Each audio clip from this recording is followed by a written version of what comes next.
This interview is a part of the Baylor University Oral History program. Today we're talking with Reverend M.L. Cooper, who's pastor of the Second Baptist Church here in Waco. This is our second interview with Reverend Cooper. Today is August the 5th, 1980. It's a little after 9 a.m. on a Tuesday morning, and this interview is taking place in the basement of Tidwell Building in the History Seminar Room. My name is Dan McGee. I'm Professor of Religion at Baylor. Reverend Cooper, in our first interview, we brought you from Hearne to Austin and got you through your high school days. Let's pick up at that point. What did you do after you finished high school? I finished high school in 1936, the fall, the winter semester, and I found it necessary to work 6 more months before starting to college. And even as we had mentioned earlier in our first discussion together, the money was short at that time. Yes. But we did get a chance to strive in every way to save some money in order to enroll the next year. Had going off to college always been a part of your plans and your dreams? Was this something your family kind of expected from the beginning? This is true. This is true. My dad and mother, I may have mentioned earlier, also finished the academy at that time, which was maybe a type of college for their age and generation. And we were just kind of encouraged. It was a part of the expectation, and certainly the four of us, the 2 boys, 2 girls, did all finish college. All right, after you'd gotten your money together, where did you go? I went to, I had a scholarship. I finished one of the 5 top students in high school, and we were given a $50 scholarship to the 2 colleges. I mean, several of us to one college, Sam Houston College, which was really Methodist, and the several others scholarships to Tillerson College, which both colleges are in Austin, Texas. In fact, they're united now in one program, and it's called Houston-Tillerson at the present. But at that time, one was in one section of the community and another across the same community. The Tillerson College was a congregational school undergirded by the Congregationalists. I spent 1 year in Sam Houston College, and after that year I went to Tillerson College, completed my work from Tillerson College in 1940.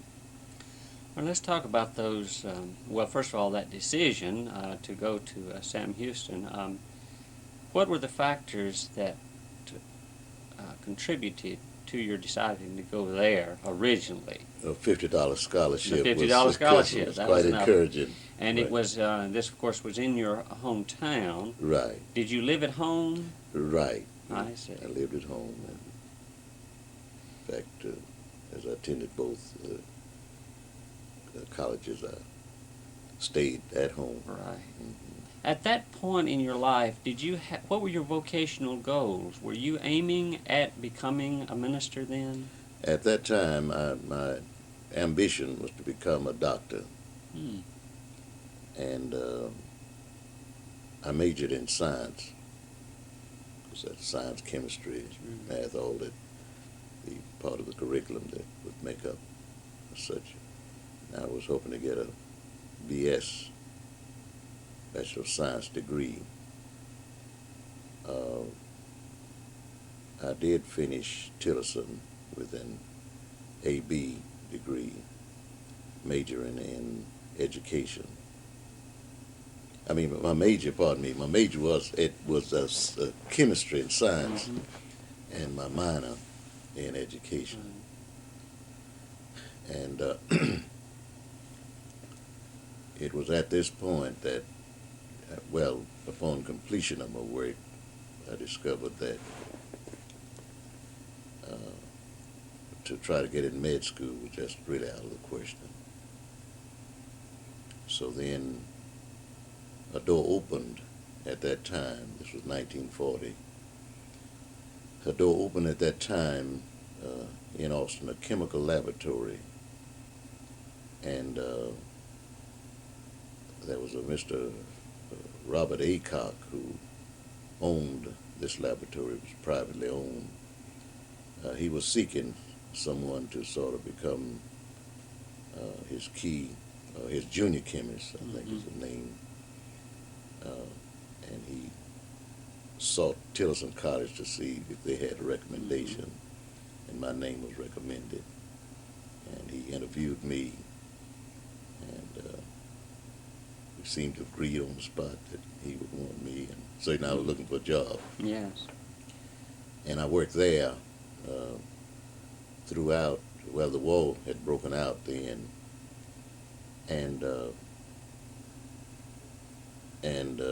while working there, I received my citation, greetings from Uncle Sam. By this time, he was doing work for the government. We analyzed peanuts, soybeans. That was getting to be a thing of the day. They were using it in various ways. And cottonseed. We analyzed the oil from these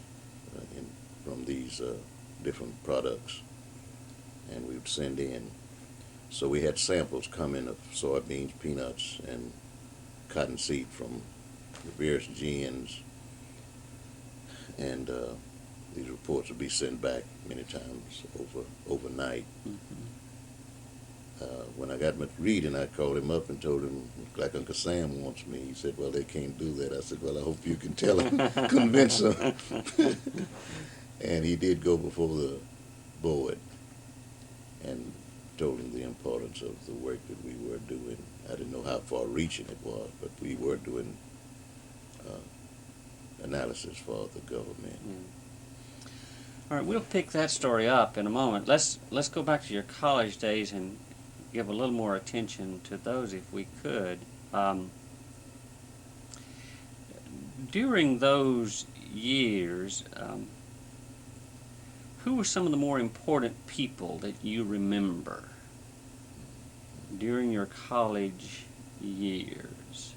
Were there any people who made a significant impact on your life?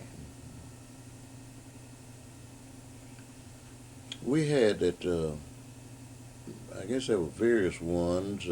I possibly couldn't just point up any special one. I was just involved. I tried to be involved. I was in the school choir, and I got to rehearsals whenever I could because I did have to work. And we had. What was your typical day like? Now, here you were living at home and going to college and working and all. Right. What would have been a typical day in your life? A typical day would have was getting up in the morning certainly, and getting breakfast. We had the family breakfast together, prayer and what have you.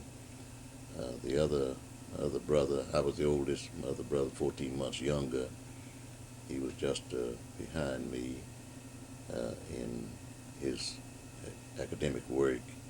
And then my two sisters. Getting breakfast and then taking off sometimes My dad would drive me to school. Some days, if his schedule was not too tight, I drove the car. I'd need the car, the family car, Yeah. to get to my classes, and then get back home or leave there and go to a job. Maybe some jobs that will open up at that time. Mm-hmm. Did you do a variety of different jobs over that This is period correct, of during time? my college period. I had one in particular with a lady who worked at the Capitol. She worked in the archive department. And here again, my mother and I were sort of workers there in her home. And she was quite kind in letting me come at hours. She'd leave a schedule for things for me to do, and I guess I spent more time at that job than any others. Did you get to participate in many school activities other than the choir and your academic work, since you were working outside and living away from the campus? No, I did not. Yeah. I did whenever I could. Of course, after being run over, I don't know whether I mentioned that in our other session together, but during my senior year in high school, I had the T-model car that the family owned at that time. I cranked it up on one of the jobs, fixing to leave that to go to another one, and the car started up. Those T-models would start up and jump in gear, and it started up.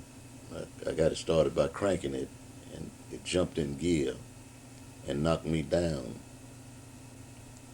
And it was going downhill, so I couldn't jump out of the way as easily. It knocked me down, turned me over, and the back wheel ran over me. Because the T-model was relatively light, and I was a senior in high school, youngster. I was planning to play football my senior year in high school in order to maybe play in college. But my shoulder was affected. No ribs were broken, but my shoulder was affected, and maybe several scratches on the head and what have you. The next day I walked to school, but after that I had to stay in. I mean, I started getting sore after the first day. It was a real blessing, and 'cause it turned me over under there. For a moment I was unconscious.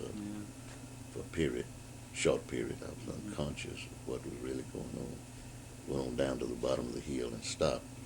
So this pretty well removed any activity by way of football for my early years. I loved football, and but this was certainly out. I never. Now, you transferred from Sam Houston to Tilliston after 1 year at Sam Houston. Why did you make that transfer? I guess it was no great. I guess what possibly influenced the decision was Tilliston was a growing college in popularity. Prior to a few years before my going there, it had been a girls' school, and it became coeducational several years. So it was becoming a very popular school. It was something new, I think, in terms of coeducational, and excitement was turned that way. This was possibly. Okay. What was about how many students were at Sam Houston at that time? I would guess in terms of, it would be a general guess, and yet I wouldn't miss it too far, around 500. How many? Tilliston, about the same. About the same. Was Sam Houston co-ed? Right. Okay. And you said that was a Methodist right. School. Okay. Well, during the rest of your college at Tilliston, of course, you were living at home, so you would not have known as many students as someone who might have lived in a dormitory and all. But were there any other students that you remember that you made good friends with? By the way, at what point in your life did you meet your wife to be? Did she come on the scene yet, or? No, she. All right. She Well, we'll not. get to that whenever that happens. But Mhm.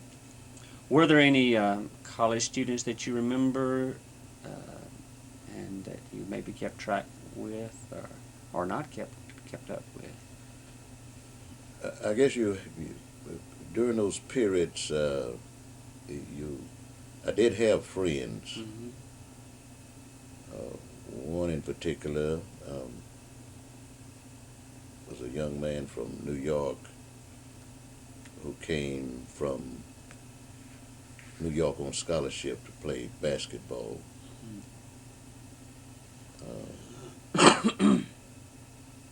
But maybe other than that, I just had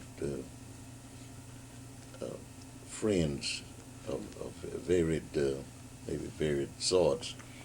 Um, with Tilliston being 500 in round figures school, it was a kind of just a big happy family. This is one of the things I like about maybe the smaller colleges. You're one in number among the limited number when you say 500. So you get a chance to know practically everybody who's going to school. Eventually, Right. you pass them every day, and it's not so many that you don't eventually get to know. You know all the basketball players. You see them. You're in class with them, or you're on the campus with them. Football players likewise. The choir. And so by the time you become involved in the general stream of the college life, it's a big happy family. Right. You don't feel lost as maybe you could. And after going to Howard, I had a chance to get a feel of both. Right. Was Tilliston, were all the students black? Yes. All right. What about faculty members? It was integrated. It was integrated. Yes. All right. In fact, Tilliston College, being controlled by the Congregationalists, had its main office in New York. So that was sort of the headquarters. Right. Were there any incidents of racial tension that you remember during those years? You know, you told us of one or two incidents during your high school years in Austin when your mother was able to settle what was potentially a difficult situation between white students and black students. Do you recall any such incidents as that, or any kind of tension between the college and the larger white community, or any problems in that regard during those college years? No, a very, very limited area of incidents. One or two, now, because this was after I had completed my work at Tilliston. But there was a group at the University of Texas White, because it was segregated, that would come over into East Waco. This is where the black community was predominantly. East Austin. East Austin. Right. And on Sunday nights, other nights, they would throw sandbags at individuals coming home from church. And I remember, I knew the man because he was a member of my uncle's church. where my uncle, Right. my mother's brother, pastored. They trailed him in a car as he carried a friend home. They trailed him through the lower part of East Austin, and he was trying to outrun them, throw them off by going. He went through Tillerson, and so he became peeved. I guess this was after he had put his friend out. I don't remember that. I'm somewhat removed from it. But anyhow, he turned around. He had his rifle in his car, and he turned around and shot and killed one of the university boys. And of course, they had this trial. It was something that was certainly not condoned by the white community, nor Yeah. certainly not the black community. But this had been going on. They'd come over in East Waco and sandbag individuals because they'd take off in their car. And this boy was killed, and they had the trial. And of course, they did send this man up for several years. And of course, at the trial, the young man's father was there naturally. He was from some other place, and of course, he lamented that he hadn't taught his son to tantalize, aggravate, of course, in a fashion they were mischievous boys, but here they were, and of course this became created some tension, Yes. and the lawyer at that time sort of worked out a compromise, at least get the man sent to pen, which he shouldn't have been sent, but to send him for a short spell, a limited spell. Other than that, Austin has relatively been what I call a pretty harmonious city. How did the black community respond to that incident? What was the talk within the black community? How deep was this sense of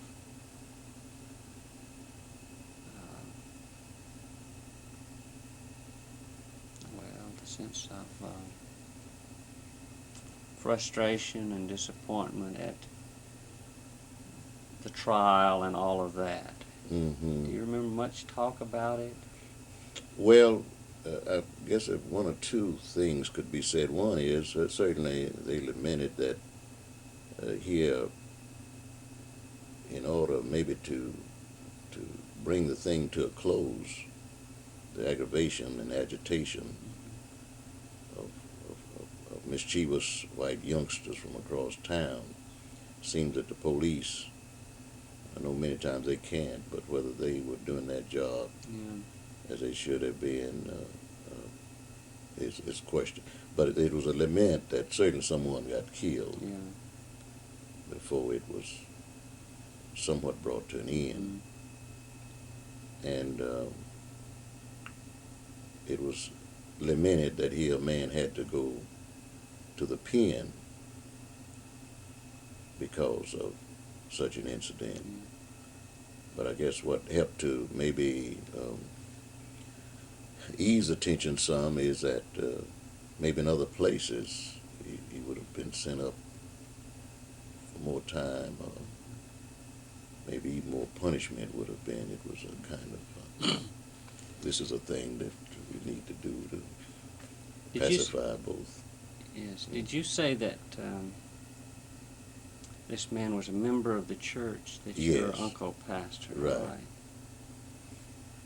All right. What about you're mentioning that? This has changed the subject somewhat, but how are things going for your father and the church that he was pastoring and that you, I suppose, were still active in? Right. During that period, this period of your college years, was there any significant development or events during that time that you recall, or were things pretty much as usual? Pretty much as usual. My dad had to work every day on a job at the Capitol Carpet Cleaners. I think I mentioned that earlier.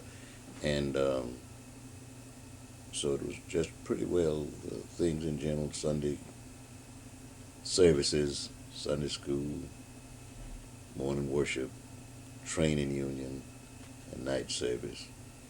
BTU is what we call Right. Baptist Training Union, or at that time BYPU, Yeah. Baptist Young People's Training Yeah. Union. Were no especially worrisome deacons Right. giving any problems during that period. All right. Well, y- we can then go ahead and pick up the story where you were at earlier. You finished. You took the job with this chemical company. The war came, and your employer was able to keep you working there rather than you're going to the military. Let's pick up the story there. Then you continued to work there during the war? Yes, and 6 months each time I get a deferment, acknowledgement that you've been deferred. During that time, I don't, you can't say when you, date-wise, it's kind of like conversion. Some individuals may be able to say on January the 1st or June the 9th, I gave my life to the Lord. But during this time, I felt the compulsion in a greater way to preach. I mean, I guess I'd lived long enough. I was out of college. I was working now. This was what I had, a part of my training, so I was at home with it, but I was unhappy. And I knew that I was going to have to preach. I mean, it was only sort of reached its peak then that my life career, this is what my life career is to be. And so I knew that working at the chemical laboratory that this wouldn't sound good to him, and yet I had to do it. And then with my training being in science, chemistry, and what have you, I knew that I'd need to go to seminary to get some kind of foundation. Some individuals said, you open your mouth and the Lord will put words in it. And my dad had been preaching, but I felt the challenge of having some kind of equipment to work with. So I talked with him, and I have just here, every now and then I go through some of I have the letter that he wrote to the board, the draft board, stating that I was fixing to leave employment there and that he had no doubts. He'd been with me. I'd been with him these several years, and he had no doubt about my being called to the ministry. And so he offered me a good bonus if I stayed, but I told him I couldn't stay. I just had to go. So in 1945, in September, I enrolled in Howard University School of Religion. All right. How did your parents respond to that decision? Well, they rejoiced over it. My dad, he'd never pushed me in that way. Even though he was a preacher, he had hoped that, I think underneath, he secretly hoped that I would. And as I have stated so many times in connection with that, I knew, they knew that the call was, real, because my dad had not maybe received all the support that maybe some other preachers had in larger churches had by way of the certain comforts. And they knew that I must have, with the struggles, And that was joy in the midst of the struggles. When I say struggles, sometimes it can come through in a bad way. We've been committed to the church, and there were no debates and doubts about it. That's been my dad's work. So when I came to it, I did not come to it because he had made such a big income to support his family, that every day had been people surrounding him, giving him a whole lot of praise or anything. It was just a commitment that this is the way the Lord has called me to go. And this is the work he's called me to do. So I don't know whether I may state this too. My brother really announced his call before I did. At that time, he was attending Bishop College, which was at Marshall, Texas. And we didn't have any doubts he wanted to be a mortician. We say humorously, we knew that he was afraid of dead folks, but but once he got off in college at Marshall, Texas, Bishop College, he sent back home.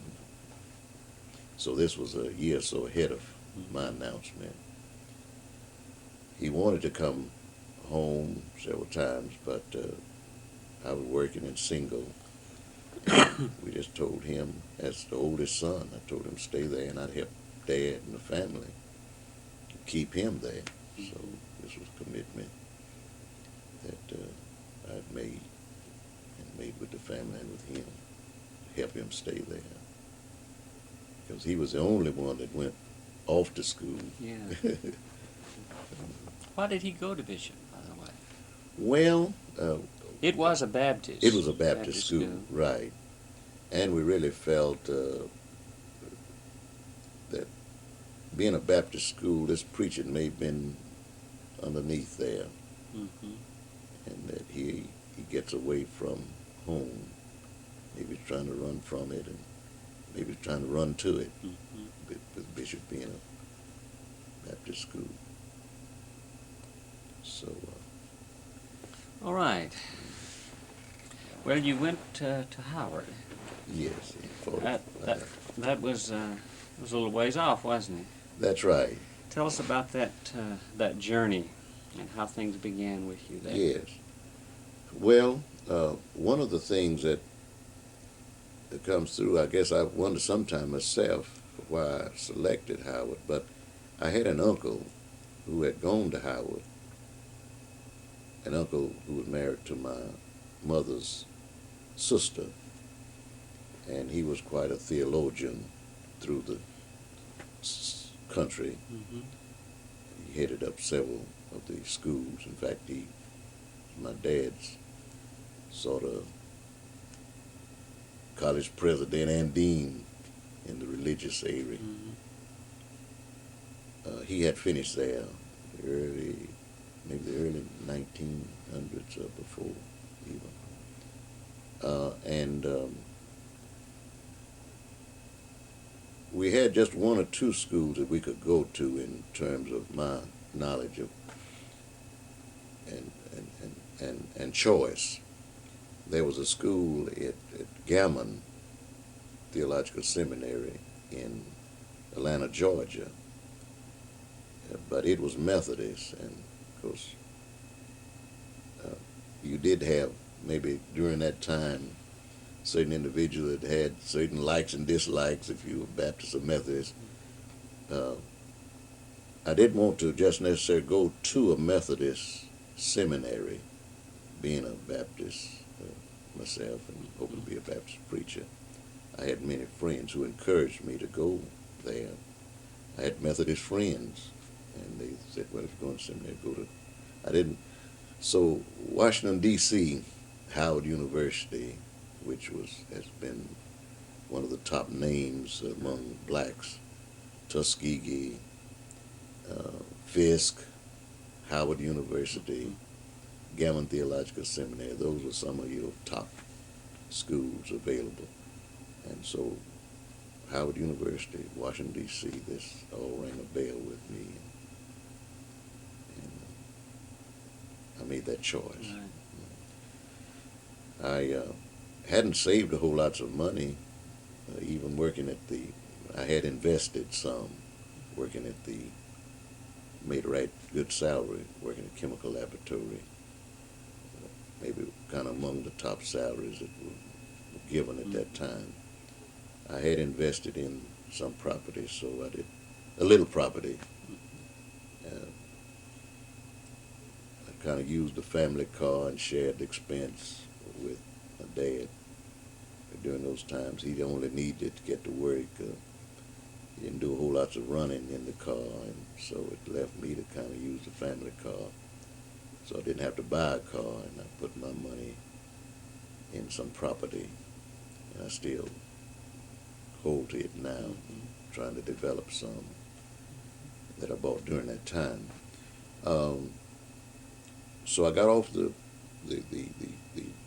people at the chemical laboratory gave me $50 as a kind of appreciation gift, a going away gift. And that was almost after I got my clothes and my ticket, and that was almost all I had when I got off the train in Washington, D.C. But many doors were open for a job. I started working at the White Tower. That's a type of Denny's type of stores through our section now.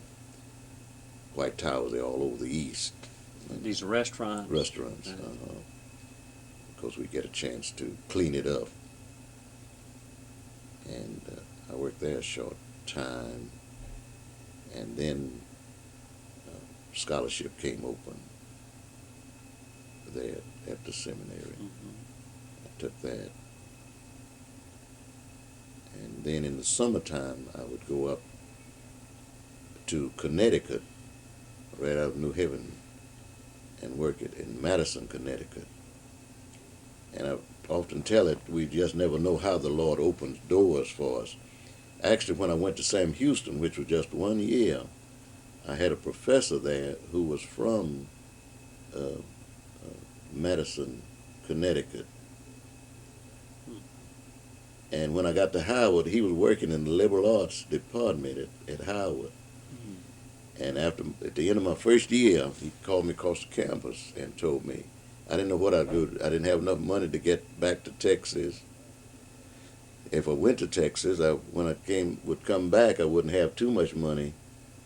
So I was just wondering what we were going to do. Some of the boys were going up in New Jersey and working, waiting tables and what have you. But none of this had come open. Some of them were planning to send one of us up to see if we could find. Well, he called me across just at the end of school. He called me across the campus and said that his mother and father were there. And I'd already run into him nationally. We'd had some fellowships together talking.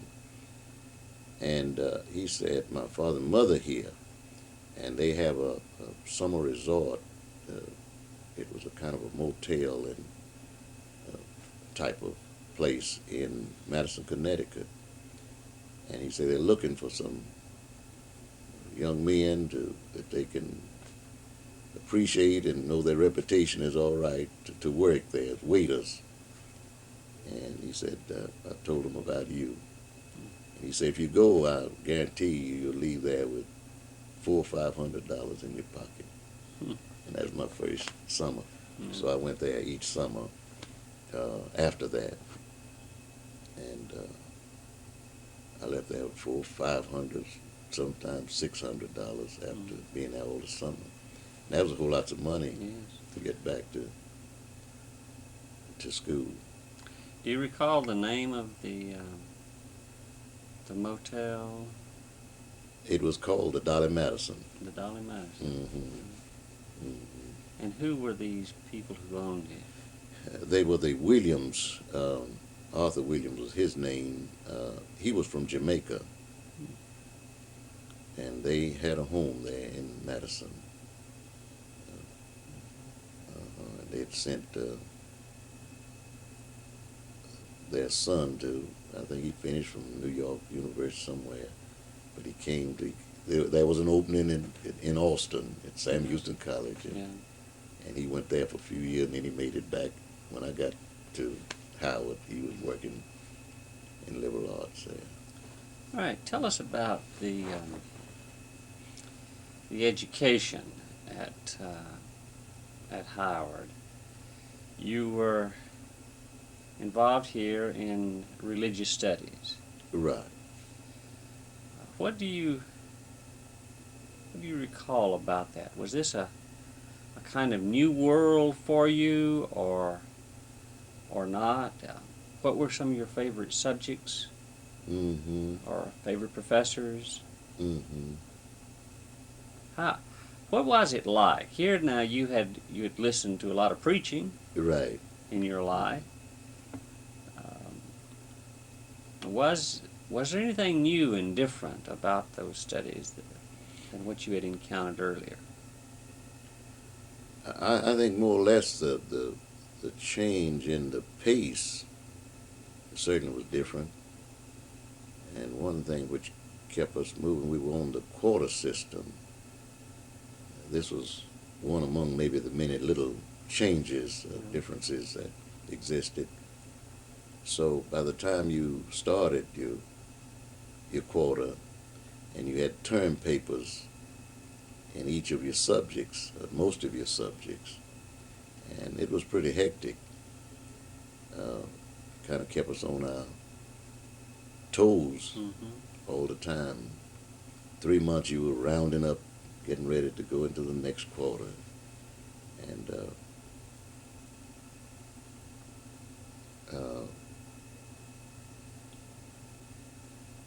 Howard, you had the critical area in the seminary. Many of the boys became upset. I said, not many, maybe some, let me put it that way, not to. But I went there to learn, and I didn't go there with a whole lot of set ideas in my mind. I went there with my mind open. I knew what I believed, and I pretty well, maybe put it bluntly, I knew kind of what I wanted to believe in the terms of how I understood it. So it didn't, maybe it did not become as frustrated at this point as I went through the critical and theological analysis of some of the subjects. We had some unique professors. We had one professor, Dr. Wright, he was a black professor. It was a mixed faculty, of course. He was a Phi Beta Kappa, a PhD, Phi Beta Kappa from Harvard. He just completed his work, and of course he was... He was ready to go, I guess. What did he teach? He taught New Testament. Oh, yeah. And he would assign us 6 or 7 books overnight, and he wanted cold the next day, because we tried to have it cold as we... Some of us had been out several years out of college, so we tried to do our best, because these things sort of, he again kept us on our P's and Q's. Did he introduce you to what is often called the historical critical method of interpreting the Bible? By and large, yes. How well was that received? Well, here again, it was received. No big opposition to it. I think, by and large, most of them come in two. When you pick a seminary, they pretty well... You know what they're getting. Kind of know what they're getting. They sort of heard some rumors of this or that. However, humorously, they used to say that maybe the School of Religion furnished more workers for the post office than any other school at Howard. But otherwise, most of the fellows out. Some are pastoring, some are teaching. Well, we'll talk about some of those in a moment, but let's. You mentioned Professor Wright. Did he stay on at Howard for many years, or do you know? Yes, he stayed till he retired. We were just together. He was one of the speakers at the L.K. Williams Institute at Bishop this year, Is that right? and he has retired, but we've been kind of in touch with him. He retired from the School of Religion. Well, he'd been there a long while. Then. Right. No. He just retired. I'm not for sure whether it was last year. Just recently has he retired from. Who are some of the other professors you remember?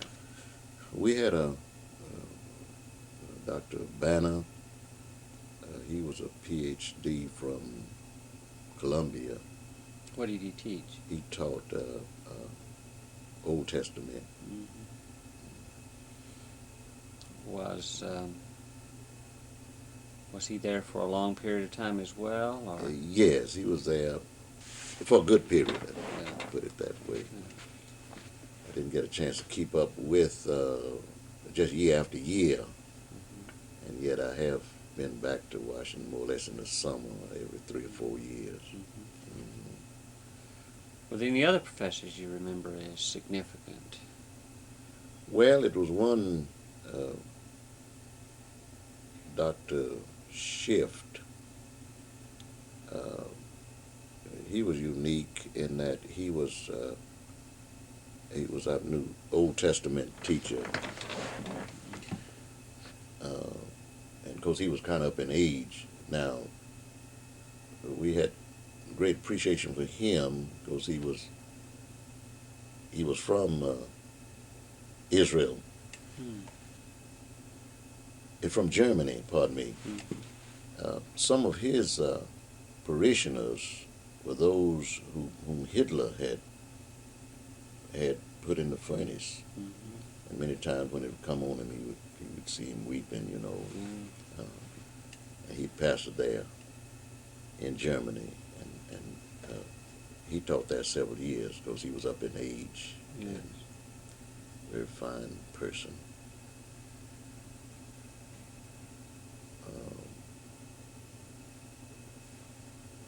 I have a number of professors there. Then we had a Dr. Hill, who had been a Methodist pastor. He was our dean. And of course he brought a good bit of wealth of experience with him coming out to pastorage. He was able to tell us, warn us, point up to us some of the things that we needed to do and some of the things we needed to refrain from doing. And he would sometimes relate some of his experiences. He had quite a unique family in that some of them were teaching. One was teaching at Howard, and another son had committed himself to the ministry while we were there. He was able to tell us about the struggles at that time, because the Baptists or Methodists, maybe any others, had their struggles in various ways, but in a kind of way with the Methodists being moved around by the bishop. Sometimes they pick up some wealth of experiences that the Baptist, who, if he maintains a certain status quo, and according to how the Lord leads him, he stays at maybe one place. My dad had pastored 45 years, the church where he had when he passed. Well, did you get to do any preaching while you were a student at Howard? Very little, but I did get to do some preaching. Now, during my practice work, as we call it, kind of like practice teaching, I selected, here again, a unique church, the 19th Street Baptist Church. It had been pastored for 45 years by a man named Brooks. And it was sort of one of the, I wasn't picking it because it was elite. I didn't, know all of this necessarily, but is kind of one of the front-running churches historically. It's one of the older churches in Washington. And they kind of call it the silk stocking church. Well, I wasn't picking it. I did not pick it for that reason. I was just led to go there. And the pastor was a Howard graduate. And the former pastor, the late pastor, Brooks, had been dead about a year, and they called him. So I made it there during his early period of pastorage, and he recommended scholarship. Well, not necessarily scholarship, but he recommended that the church give me $25, I believe, a month, if I'm not mistaken. And I sort of worked into the program. I went out and helped take census, and I worked with the young men's group, and of course, just whatever time I could allow. So, being in the seminary with all these professors pushing us, we didn't have a whole lot of time. But on Sundays, I did spend the morning with Sunday school, morning worship. I was used with the devotions and all of this, and for the night service, they had training union and then night service. And so for 2 years after my first year, he recommended that, even though I was supposed to spend just 1 year in my practice work, he recommended the church that and invited me to, if I saw fit, to go the second year with them. I had a chance to. That was the 19th Avenue Baptist Church? Yes, 19th Street. 19th Street Baptist Church. Mm-hmm. In Washington. Yes. Uh-huh. Have you kept contact with that church through the years? Yes, and with Jerry Moore. In fact, at this time, he's a city councilman in Washington, D.C., and he's a good friend to Mrs. Matthews here. And he's scheduled tours to Israel and what have you. I don't know how many years he's been doing that during our. He's preached for me here. I preached about every 3 or 4 years. I try to go back, and he certainly invites me to preach. Invites me to come from time to time. All right, let's talk a bit about your fellow students at Howard during that time. Are there any that you remember especially and that you kept up with through the years? Yes, I guess one in a particular way, and I guess maybe we've kept up with him because he's been, for the last, I would say, 8 or 9 years, he's been real near. Bishop, he's in the Department of Religion and Philosophy at Bishop College. And I've had him to come down. What is his name? John Mangrum. He is a Texian, but he's been kind of around the state, the nation. He pastored shortly in California, and then he headed up some of the religious work in one of the colleges in Mississippi during his early work out of Howard. So he's been down each year to preach the Sunday morning of my anniversary, pastor's anniversary, for the last, I guess, 8 years, to make a guess. And he has invited me up several times, worked me in on the program at Bishop College. It's L.K. Williams, which is, I forget now how many years that has gone on, but it's a whole week of activities. They bring in speakers and preachers from all over the nation. And this has been going on even before Bishop went to Dallas. In fact, I remember my dad going to it one year when my brother was during the early 40s. Any other students that you remember who were important to you? I haven't kept in touch with too many. I guess we kind of get in our own sections and in our own ruts, and I say rut, I say that advisedly. Yes. But we and I have not been back to the reunions as much as I would have loved to. About how many students were in the seminary, approximately?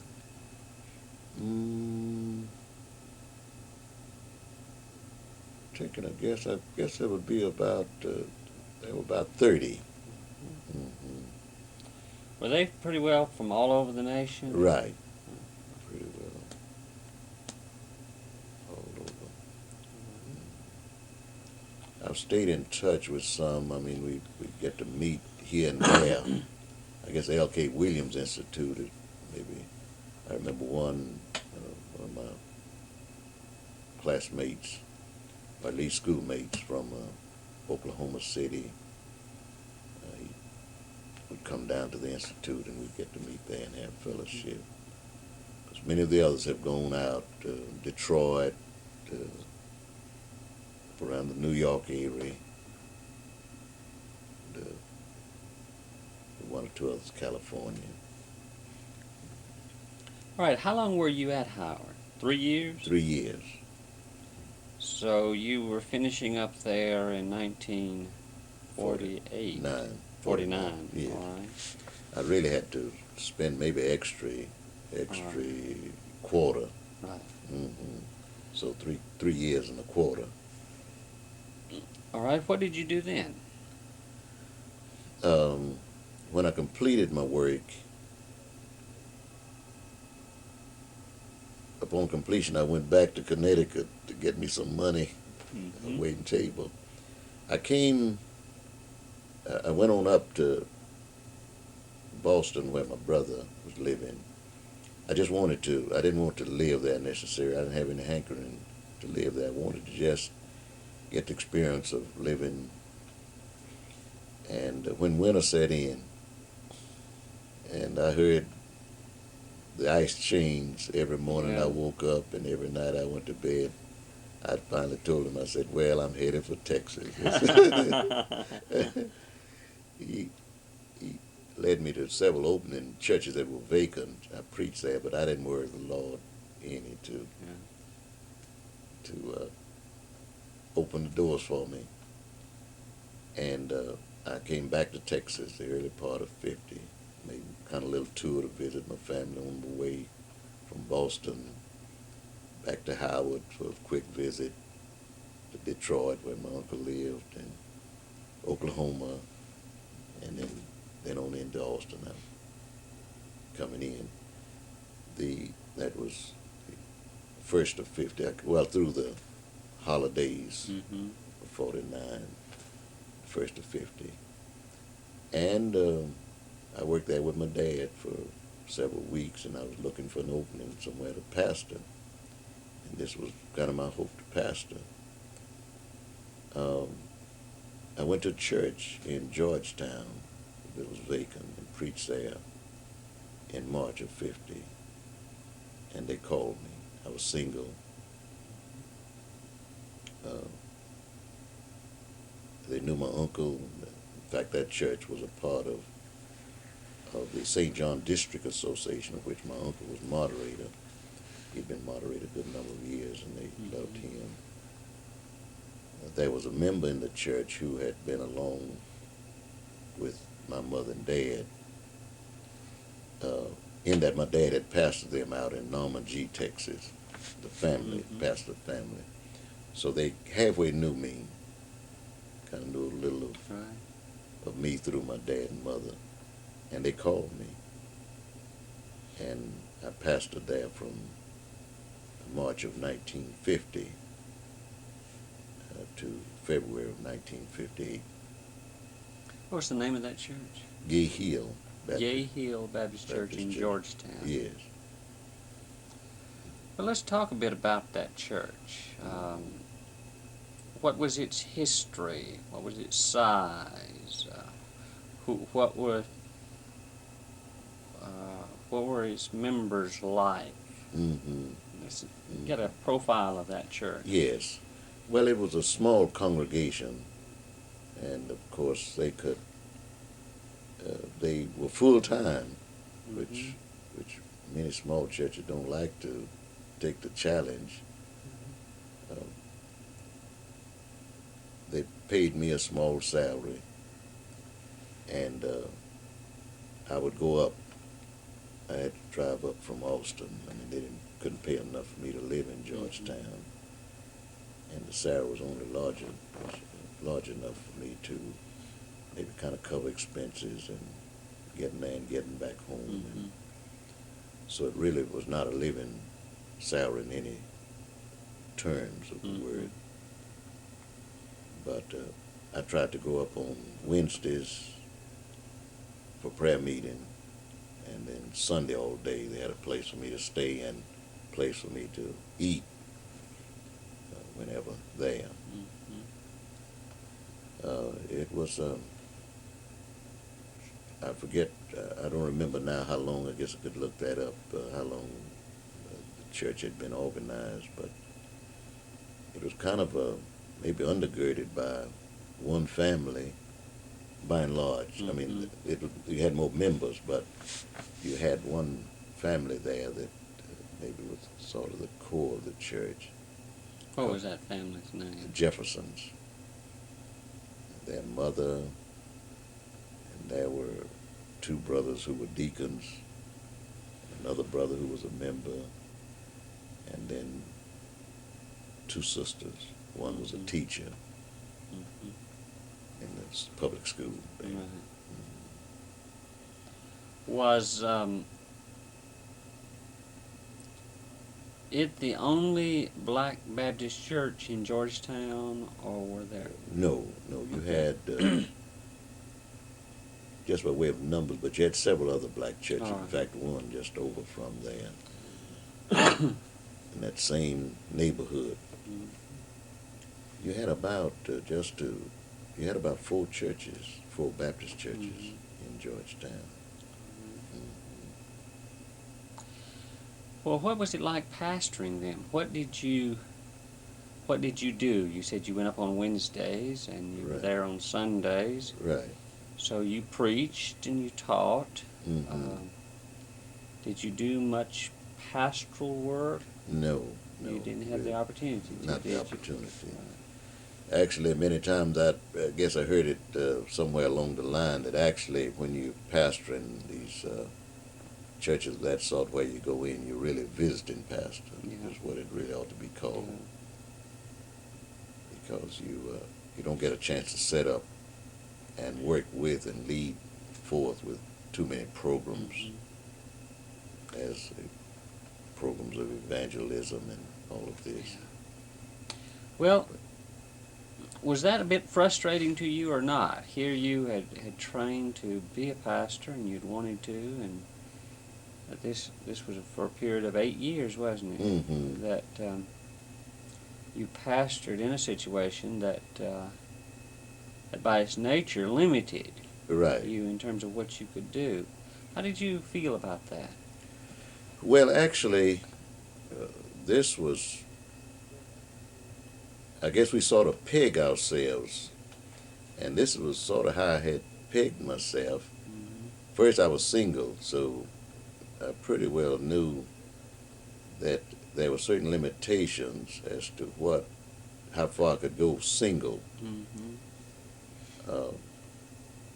Most of the churches that are predominantly of size, they want a man who's married. It brings with it certain stabilities that a single man. So I knew with being single that I would go just so far. But I did want, first of all, the opportunity to get the experience of pastoring. And of course, I pastored there.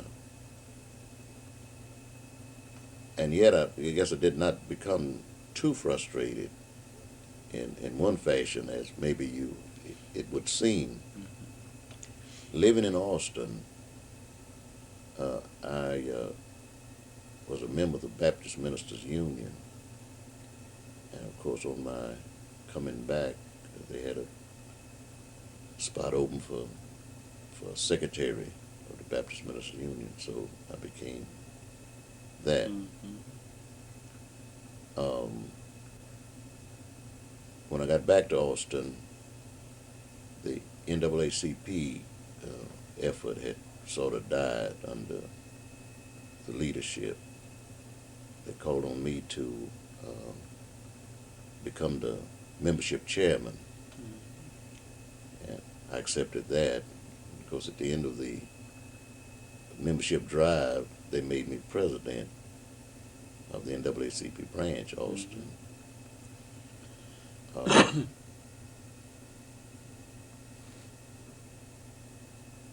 Also, with what I came back to Austin with, they opened up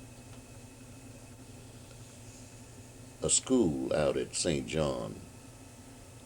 This was our district association. They had an orphan home some years prior to that, so they had a building where, in fact, my mother used to teach out there when they had this orphan home. And it had long since shut that down, but they had the building. So under uncle's administration, they opened up a kind of school, religious school, limited, but they,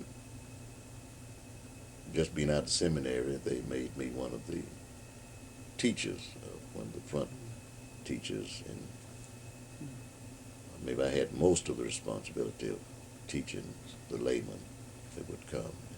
We had a small group of laymen. So this kept me.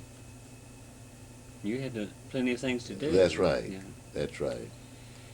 Did you work anywhere else in terms of secular work to make money or not? Yes, I jobbed around. Right. All right. Jobbed around.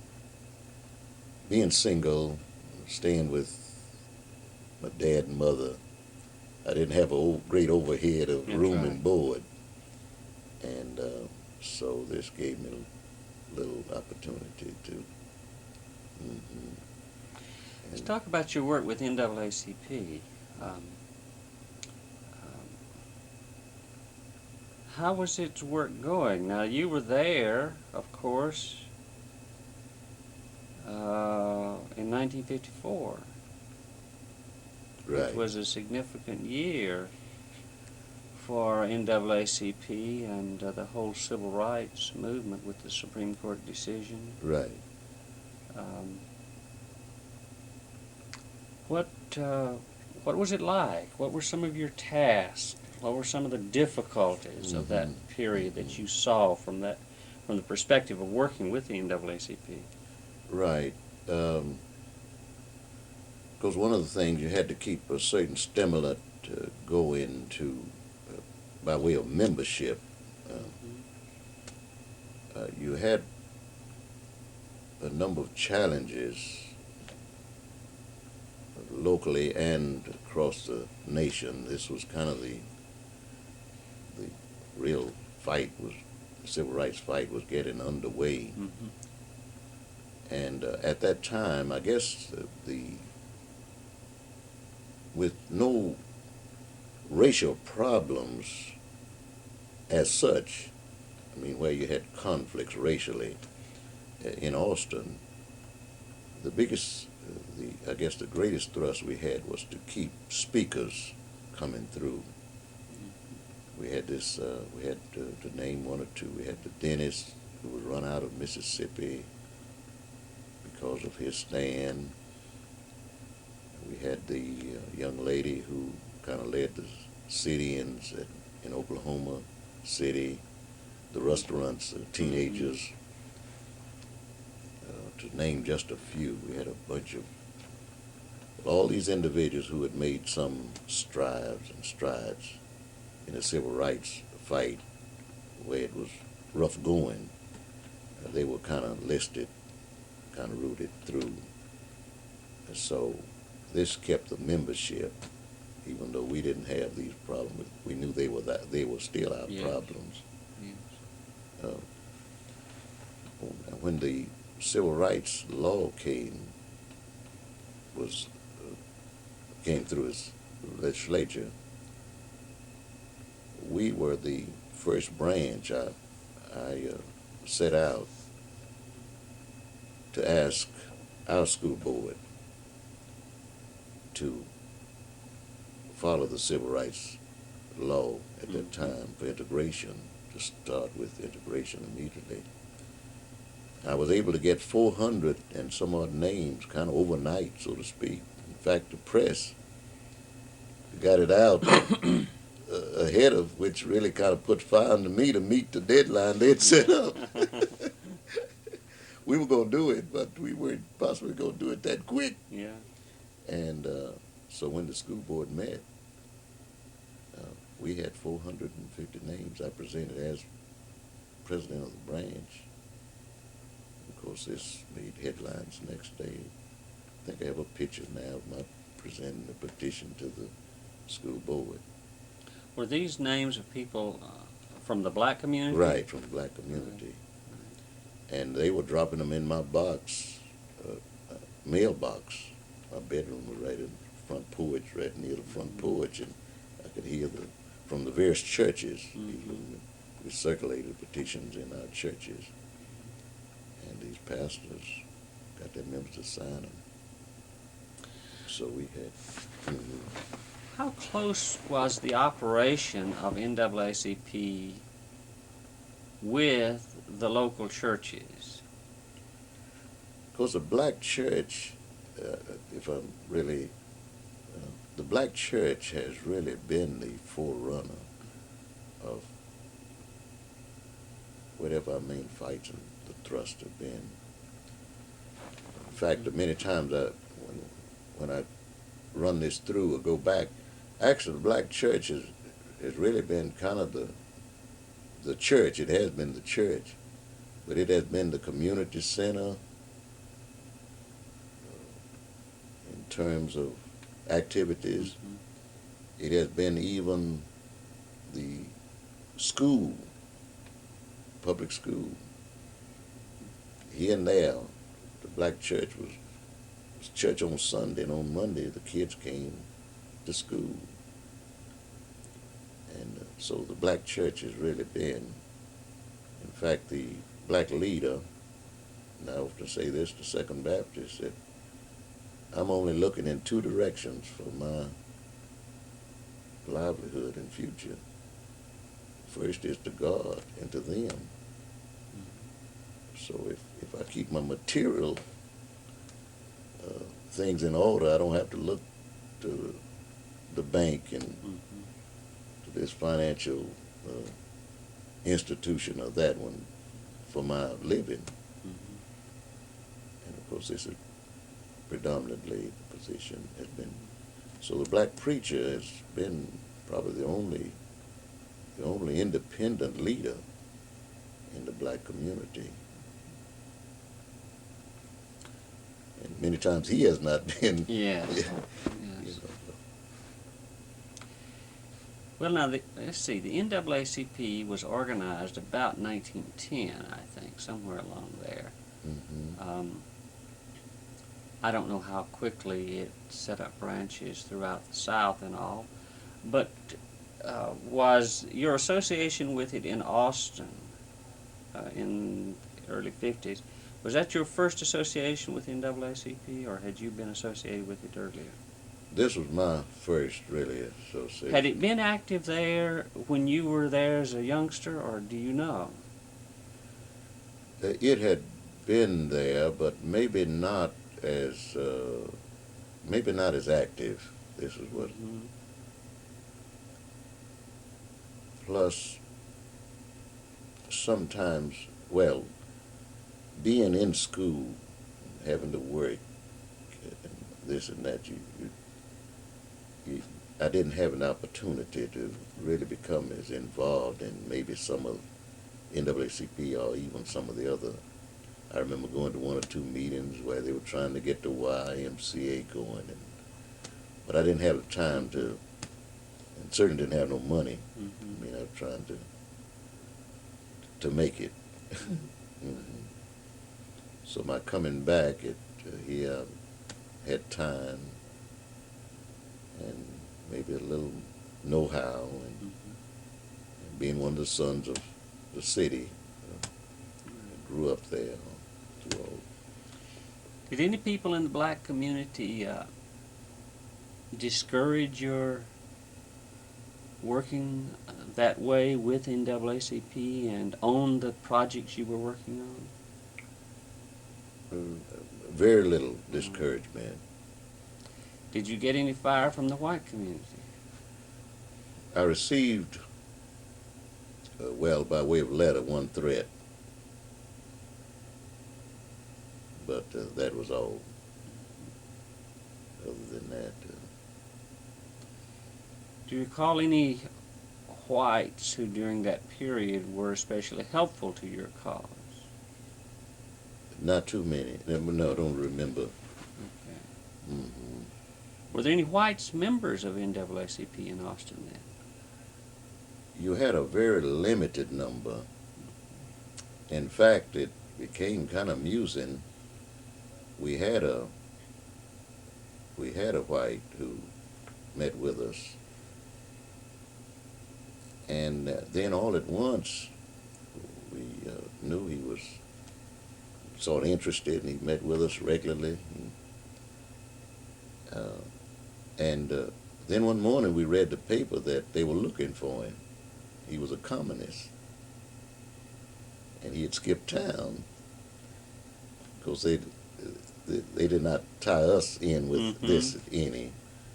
But we said, look here, who's been meeting with us, and they're looking for him. So we were always, now as soon as he left, we had another young man and his wife to come, white, from the University of Texas, and he came in. So we wanted white members and friends, and we had some. But we were always kind of suspicious after that, and why he would come in as soon as the other one left. Mm-hmm. But we never did. He was not with us too long. He came in raising lots of questions and so forth and so on. And we had our program sort of outlined, so it was very odd for someone to come in and dictate a program for us. Yeah. We had our program set, and we had, the NAACP had in places this kind where the communists would try to come in and use the NAACP, but we were always suspicious. Yes. Yes. And had our program set. So, well, we have gone for a good while today, and I know you have a busy schedule. We appreciate the time you've given us, and we'll look forward to picking up your story at this point and continuing at a later date. all right, it's been a pleasure being with you.